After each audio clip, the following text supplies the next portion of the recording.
হচ্ছে সেই দিনকার ভিডিও, যেদিন আমি মা শ্যামসুন্দরীকে পুজো দিতে গিয়েছিলাম।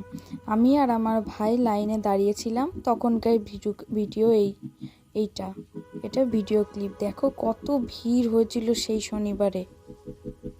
আমরা সবাই মিলে পুজো দিতে গেছিলাম, আমি, মা, ভাই সবাই মিলে।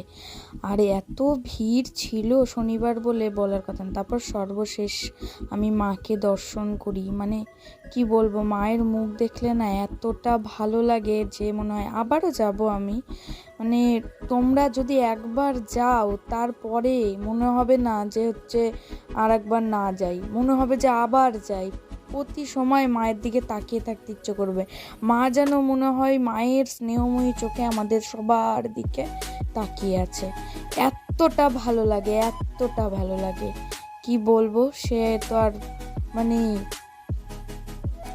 সেই অনুভূতিটা কাউকে শেয়ার করার মতন না, এত ভালো লাগে। মনটা পুরো পবিত্রতায় ভরে ওঠে।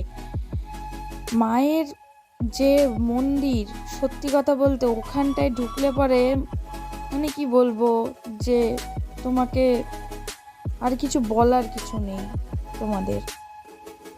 মায়ের যে মন্দির, ওখানে সত্যি কথা সবাই বলে 51 সতীপীঠের দর্শন হয়। আমার মনে হয় যে সত্যি 51 কেন, 52-53 যদি সতীপীঠ থাকতো তার দর্শন হতো। এতটা ভালো লাগে। সর্বশেষ দেখলাম ত্রিশূলটা, তারপরে মহাদেবকে দেখলাম। তারপরে ওখানটায় তো রোজ দিন নিত্য ভোগ দেয়, সেই ভোগের লাইনে দাঁড়িয়েছিলাম মা ভাইকে নিয়ে। ভোগ খেয়ে বাড়ি আসলাম। আর আমার চ্যানেলটিকে সাবস্ক্রাইব করে প্লিজ আমার পাশে থাকো।